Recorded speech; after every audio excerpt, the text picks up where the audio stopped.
Hallo, hier ist der Sascha von der Fiale Nord. Ich zeige euch heute den Sunlight Cliff Adventure 600, der hier in Beverung verfügbar ist. Und ja, legen wir einfach mal los.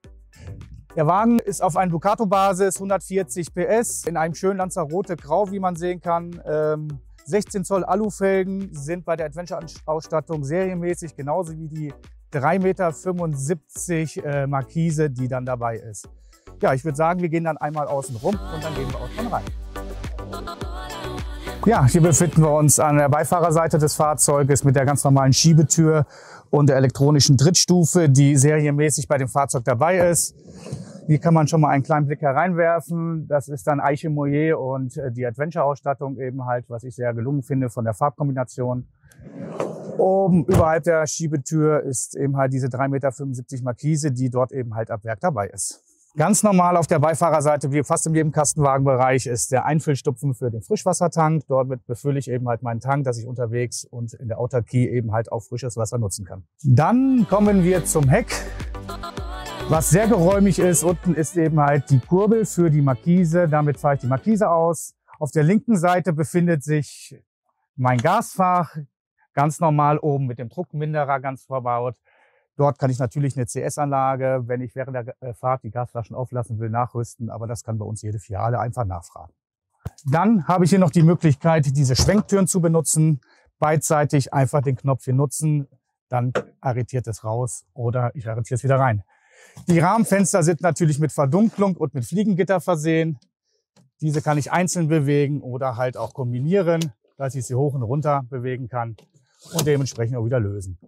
Hier entscheidend, auch bei dem Fahrzeug, was ich sehr schön finde, sind in den Hecktüren zwei Fenster, die ich öffnen kann, die nicht starr zu sind, sondern die ich wirklich öffnen kann, damit ich frische Luft reinlassen kann. Genauso wie das kleine Seitenfenster jetzt auf der Fahrerseite, wo wir hinkommen, welches auch von außen öffnbar ist. Hier ist ganz normal unsere Toilette verbaut von Tertford, die ich ganz normal rausziehen kann und dann auf den Campingplätzen an den gewissen Stellen entleeren kann und wieder befüllen kann. Von außen hier auch der Landstromanschluss, der nicht gut zugänglich ist. Hier ist der Heizungsausgang, dementsprechend unter der Dinette die Heizung verbaut. Sieht man immer daran, wo außen der Heizungsanschluss ist. Finde ich auch ganz gut, dass er nicht im Schlafbereich ist. Gerade geräuschstechnisch ist es sehr entscheidend, dass sie dann hier sitzt. Beim 6 Meter sehr gut gelungen. Einmal hier unsere Einfüllstützen für den Diesel und den AdBlue-Tank, jeweils getrennt. Der Diesel muss separat aufgeschlossen werden. AdBlue unten. Warnungen für die Befüllung des AdBlue-Tankes gibt das System von Fiat von sich selber. Ja, dann wären wir einmal so weit außen rum und dann würde ich sagen, gehen wir einmal rein. Ja, dann befinden wir uns jetzt hier im Fahrerhaus mit dem Multifunktionslenkrad von dem Fiat, wo ich eben halt verschiedene Möglichkeiten habe. Der Lautstärkeeinstellung hinter dem Lenkrad rechts und Senderwahl, oder wenn ich bei Spotify unterwegs bin, habe ich hinten links nochmal zwei Tasten, die ich bedienen kann, damit ich hin und her swipen kann. Genauso wie hier die Freisprechanrichtung und der Tempomat ist hier zu sehen. Alles schön in Lederoptik, genauso wie der Schaltknauf auch.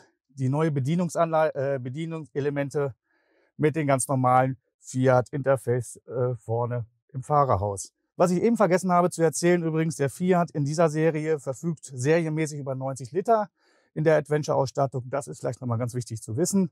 Genauso, dass man mittlerweile hier USB-B und C-Anschlüsse hat, also für beide Varianten des Ladens des Handys ist hier eine Möglichkeit da. Ja, dann befinden wir uns jetzt im Fahrzeug, ganz normal in der Dinette. Hier haben wir den Tisch einmal schon mal ausgezogen, damit man sieht, wie breit letztendlich und wie lang der Tisch ist, dass auch wirklich hier mehrere Personen Platz haben können.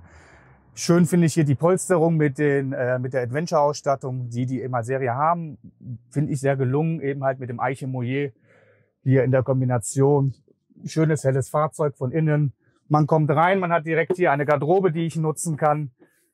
Man hat den Kühlschrank vor Kopf, den ich ganz normal öffnen kann. Der geht auch so weit rum, dass ich wirklich auch von draußen Getränke nehmen kann. Ich muss nicht extra reinlaufen. Wichtig ist hier auch, oder schön ist hier, dass ich eine Serviceklappe habe. Wir haben ja von eben gesagt, von außen ist dort die Heizung verbaut, aber vor Kopf habe ich hier die Serviceklappe, wo ich wirklich den Frostwächter habe, die Gassperrhähne und unsere Sicherungskasten. Also ich muss nicht suchen, habe es nicht an verschiedenen Stellen. Ich habe das hier einmal zentralisiert. Dann habe ich hier noch neben der Sitzgruppe einen riesengroßen Kleiderschrank, den ich nutzen kann.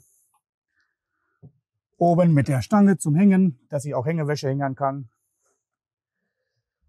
Und dort auch nochmal obendrauf, wenn ich dann die Aufbaubatterie angeschlossen habe, auch unsere USB-Hocken zum Laden.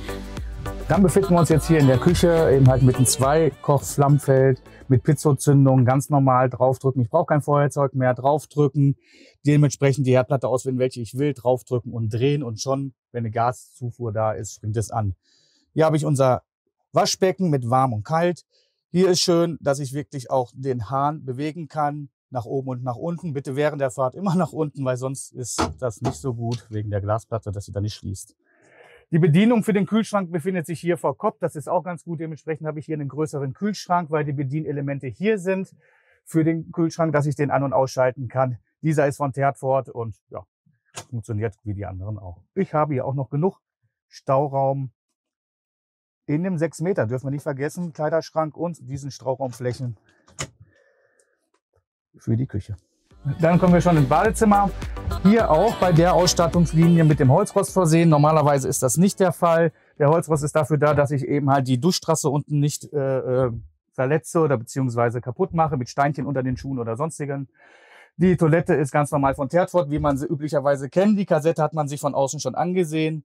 Die ist drehbar, das heißt, ich kann die jetzt auch in jeder Position, je nachdem wie ich körperlich gebaut bin, mir dementsprechend einstellen. Hier oben ganz normal bei der Belüftung habe ich nochmal eine Möglichkeit, Kleider aufzuhängen, sei es nasse Kleider, nasse Jacken oder so. Da ich hier eh unten unsere Duschstraße habe, tropft das schön nach unten. Ich beregne mein Fahrzeug nicht voll. Finde ich eine ganz gute Lösung. Auch schön ist das Fenster hier in der Toilette. Ja, dann kann ich hier ganz normal das Waschbecken als Dusche benutzen. Dann kommen wir jetzt hinten zu dem hinteren Bereich. Eben halt nochmal, hier habe ich eine Liegefläche quer von 1,97 auf 1,57 zu 1,50. Es läuft ein bisschen konisch zu wegen der Toilette. Ich habe hier oben auch nochmal dementsprechend Licht, welches ich mir in dieser Schiene verschieben kann, wieder eindrehen kann, anschalten kann. Dies auf beiden Seiten. Das heißt, ich kann mein Licht selbst separieren. Und wenn ich 2 Lichter auf eine Seite haben will, mache ich eine Lampe raus und drehe sie in die andere Lampe rein. Licht ist ja überall per LED geschaltet. Das ist auch nochmal ganz wichtig zu wissen. Ich habe 2 Hekis, ein großes und ein kleines hinten, das ich nur öffnen kann. Jeweils mit Verdunklung und auf Fliegengitter. Ja, also das war im Kurzdurchlauf einmal der Kastenwagen von Sunlight, der 600 Adventure oder der Cliff 600 Adventure auf Fiat Ducato Basis. Wenn ihr Fragen zu diesem Fahrzeug habt, ruft einfach bei der Filiale Nord an, fragt nach Sascha oder schreibt an diese E-Mail-Adresse, die jetzt hier unten eingeblendet wird. Wir haben auch andere Modelle im Portfolio, nicht nur den 600er, auch die 5,40 Meter Variante, die 6,40 Meter Variante, sei es der V666 oder auch teilintegrierte, aber auch dafür wäre ich der richtige Ansprechpartner.